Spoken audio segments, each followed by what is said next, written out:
Barkanmu da warhaka masu bibiyanmu a wannan gidan talabijin na zauren Dr. Kabir ɗan Asabe Kuta. Da fatan kuna cikin ƙoshin lafiya. Kamar kullum sunana Raliya Tanko ɗan Asabe, kuma a yau ni zan gudanar da shirin. Shirin namu na yau zai mai da hankali ne akan al'ummar Gwarawa, waɗanda suke kiran kansu da bayi.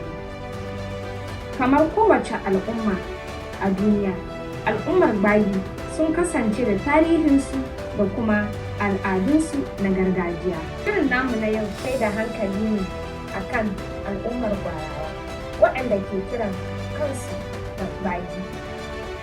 Kamar kowace al'umma a duniya, al'ummar bayi sun kasance da tarihinsu da kuma al'adunsu na gargajiya. Shirin namu na yau zai fara ne da fayyace ko suwaye Gwarawa, daga ina suka samu sunansu na asali wato bayi. Daga nan a yi ƙoƙarin karanto muku tarihi ko asalinsu. Daga ƙarshe a yi tsokaci kan wasu al'adunsu. Dukkan waɗannan bayanan na nan a kundin bincike na Dr. Kabir ɗan Asabe Kuta na digirinsa na biyu, wato thesis mai taken tasirin al'adun Hausawa kan al'ummar Gwarawa. Duk da cewa lokaci na ɗaga mana hannu, zan fara da karanto muku binciken da Dr. Kabir ɗan Asabe Kuta ya yi a kan al'ummar bayi. Kasa kunne ku ji, shin daga ina suka samu sunansu na asali wato bayi? Bayi kalma ce da ke nufin ƙabila da ke amfani da harshen gwari wajen sadarwa. Ana amfani da kalmar bayi a matsayin harshe da suke amfani da shi, haka kuma al'ummar ana kiransu bayi. Bayi kalma ce da ta samo asali daga bagiyi, wanda kalmar gwari ce da ke nufin mai cin 'ya'yan itace. J. Atnanji, 1994, a binciken da ta gudanar kan tasirin addinin Kirista a kan bukukuwan bayi na gargajiya, ta nuna cewa Gwarawa wato bayi sun samo sunansu ne daga bagiyi, wato mai yawo a daji yana cin 'ya'yan itatuwa. Ta bayyana cewa daga wannan kalma ta bagiyi ne aka samu kalmar bayi, da ke nufin al'ummar Gwarawa, da kuma harshen bayi da ke nufin al'ummar Gwarawa.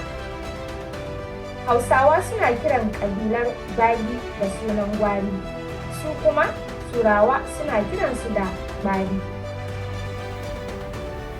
Shi kuma Y.A. Ɗanlami, 1987, a game da asalin kalmar gwari, cewa ya yi, Gwarawa na kiran kansu bayi, Hausawa kuma na ce da su gwari. Sun ce asalin sunansu daga sunan wani 'ya'yan itace ne ya samo asali. Doma, 1986, shi ma ya bayyana cewa kalmar bayi ita ce sunan ƙabilar na asali, ba gwari ba. Shi ma Rufa'i, 1985, cewa ya yi, Hausawa ne suka laƙaba ma ƙabilar bayi sunan gwari. Asalin ƙabilar bayi. Bayi, kamar sauran al'ummomi na duniya, na da ra'ayoyi daban-daban dangane da asalinsu ko kuma tushensu. Kamar al'ummar Hausawa, wasu na ganin cewa bayi sun samo asali ne daga tsatsan baya jidda, wasu kuma suna ganin cewa sun samu asali ne daga tafkin Chadi. Wasu a nasu ra'ayi sun danganta asalin Gwarawa ne da ƙasar Borno, a yayin da wasu ke ganin bayi mutanen Zaria ne. A taƙaice, su ma kamar al'ummar Hausawa har yanzu shaci faɗi kawai ake yi dangane da asalinsu. Yaro Sada, 1996, wanda ya rubuta littafin Magiza, ya kawo ra'ayoyi guda biyu. Ya bayyana cewa akwai masana da kuma bagi su kansu ke kirarin cewa bagin su samo asali ne daga Borno. Daga nan ne suka nufo yankin Kano. Daga Kano suka gangara suka yi yammacin Zaria, inda a yau ake kira Birnin Gwari. Ita ma Jesse Agnaji 1994 ta tabbatar da wannan ra'ayi da ke danganta asalin bagi da Borno, inda ta ce kamar yadda kunni ya girma kaka ya bayyana bagi sun samo asali ne daga Maiduguri tun wajen shekara ta 1600 AD tare da wasu ƙabilu. Duk da cewa wannan ra'ayin na kunne ya girma kaka ne, an nuna cewa ba wani abu ya sa bagi da wasu ƙabilu suka biyo hijira daga Borno ba zuwa inda suke yanzu, sai don wai a wancan lokacin bare-bare sun nemi su tilasta su shiga addinin musulunci, idan ba haka ba su mayar da su bayi.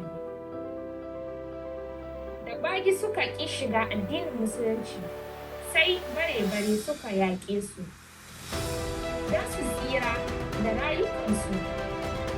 Sai ƙabilar bagi ta haɗa kanta da ƙabilun Kamuku da Dakankari da dai sauransu, suka kwashe yanasu daga ƙasar Maiduguri suka nufo yamma. Ba su tsaya ko'ina ba sai ƙasar Kuza, wato jihar Filato ta yanzu. Da suka yada zango a ƙasar Kuza, wato Jos, sai suka lura cewa ƙasar wurin ba ta noma ba ce, sannan ba ta da daji mai 'ya'yan itatuwa da za su rinƙa ci. Da suka lura cewa ƙasar Kuza ba ƙasar zama su ba ce, sai suka yiwo kudu, inda ba su tsaya ko'ina ba sai Birnin Gwari. An ce sun isa Birnin Gwari a shekarar 1800 AD.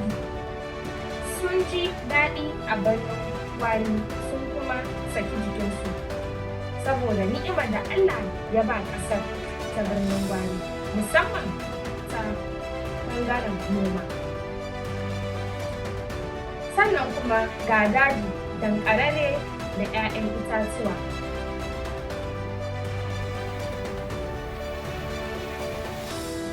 Da kuma ƙasar noma. Labari na kunne ya girma kaka ya ƙara da cewa sun daɗe a Birnin Gwari kafin su